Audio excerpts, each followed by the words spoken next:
Hey guys, it's me. Just wanted to show you guys step 101, step one of doing a brisket. As a 10-pound Packard cut.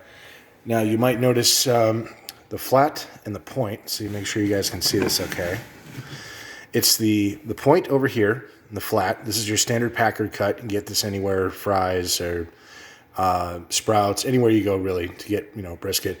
So I'm just going to show you a few things real quick here just to get this going. No wrong way to do it. However you want to do a brisket is really up to you. But you just want to, first thing you want to do is find these hard soluble fats right here. That's what you don't want right there. So just come in. You want to take your time when you do this. Yeah, all that hard fat, you want to take that off.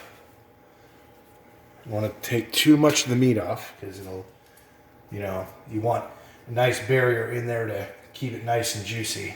You take all the fat off, it's going to dry out on you, and you definitely don't want that.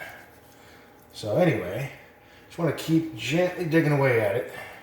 You want to take too much off. I usually take about 1/8 of an inch off the fat on the fat cap. But what this is going to do is going to help all the seasonings and all the marinades get inside and really get into that meat there, which is what you want. You don't have to worry about taking all the hard fat off because you don't want those big solid caps on there. Just want to make sure that anything like, especially on the ends here, just, like I said, take your time. This is about a 10-pound brisket. This isn't going to take forever. Biggest one I've done, I think, is about a 25-pounder. That took me about 18 hours to do. So don't be afraid of, losing a little bit of the meat. A lot of the meat on the end there, it's dried out. All that, there's not a lot of flavor there. So I'm just going to toss that. I'd come back in here and just like I said, just keep kind of just gently going at it, like so, and just, like I said, take your time, don't want to overdo it. There you go. So, yeah, underside, you don't have to worry about too much because it's just gonna, like I said, you want to try to get as much as you can off there without overdoing it. So if this is your first brisket you're planning on doing, I totally understand. I burned my first one, so don't feel bad, But come in there and just, you want nice, even sides. Cook evenly, nothing's hanging over, anything like that. Some of this silver skin, this right here, you don't have to take it off. Sometimes I try to, but you just got to be careful. You don't want to gash the meat up too much. But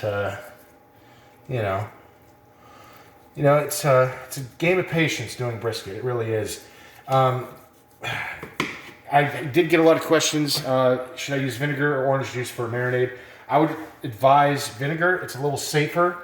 If you over marinate a brisket with orange juice, the acidity will break it down so much, and you're just going to have to toss it because it's just, there's so much acid in there, it breaks down the meat to a point where it is inedible. You will have a very jello-y piece of brisket, and you'll just have to go back to the store and get another one. So I would advise using vinegar. I like to use apple cider vinegar.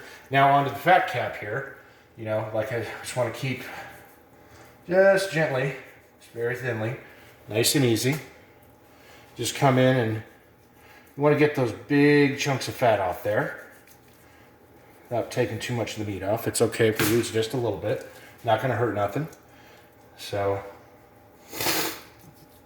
just kind of like you're painting a picture here. You just want to take your time.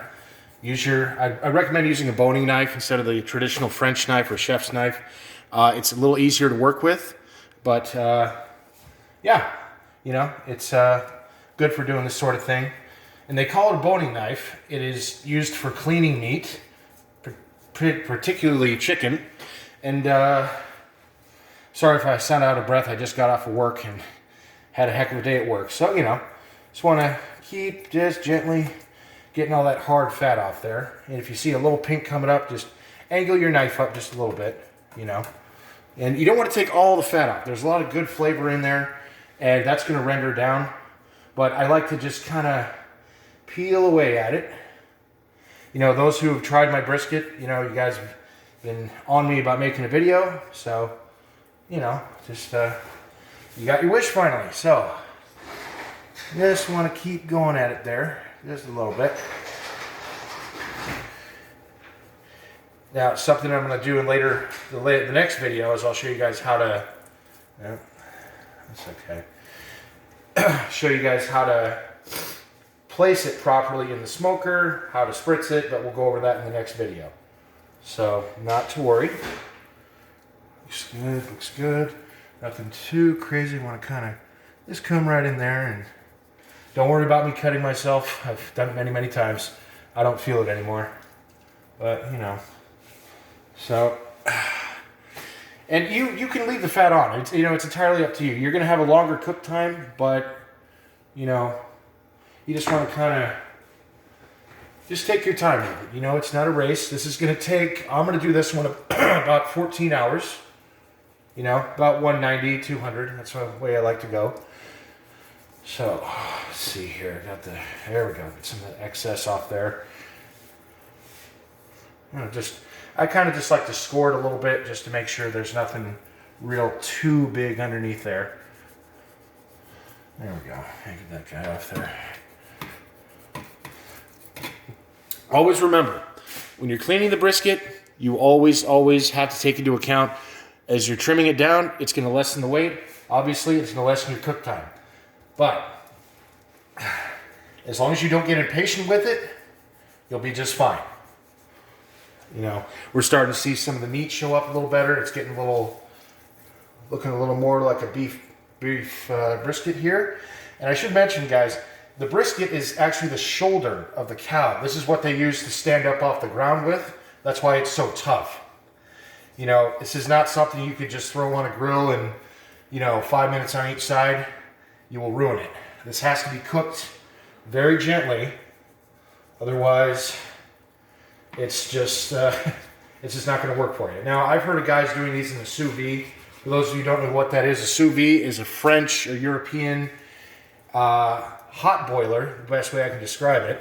And it maintains a temperature, but it keeps whatever it's cooking hydrated, is the best way I can, you know.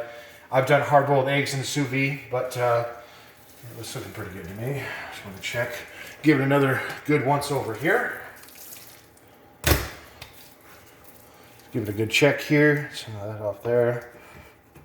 Yeah, you always just kind of eyeball it, you know. Just don't be afraid to make that cut. You know, you're not going to hurt it as long as you don't lose your patience, you know. I'll get under there and get rid of that guy right there. Okay. Get some of that off there. Okay, it's ready to get seasoned. So, what I like to do, I like to use a nice binder, a little vegetable oil. I like vegetable oil, it's a little better for you. If I can get this off here. 1 second. There we go. So just with your hand, you know, just like that. Just rub that in there, okay? You know, good once over, you know. What this is going to do is help form a nice binder when it cooks. It won't keep some of that good juice in there. That's the big thing about cooking beef is, you know, I get asked that a lot. Beef is, it's like a sponge. You know, either you're going to have a lot of moisture to it or you're not. So you just want to take extra care when you're going to smoke these. Is always have a water pan under it. Do anything you can to just help keep it moist. So we don't have to rub this in. I like to use the Blues Hog.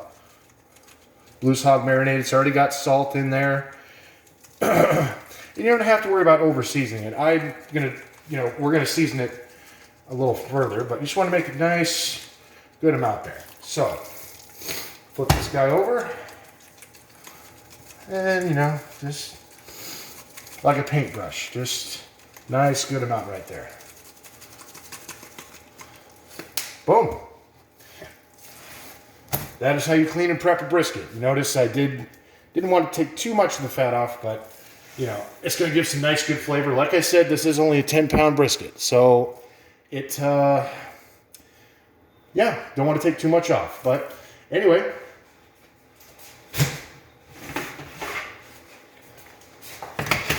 And that is ready to go on the smoker. Hope you guys enjoyed the video. I will be posting part 2 and 3 tomorrow. Sorry about that, was my hand. And you guys all have a good night.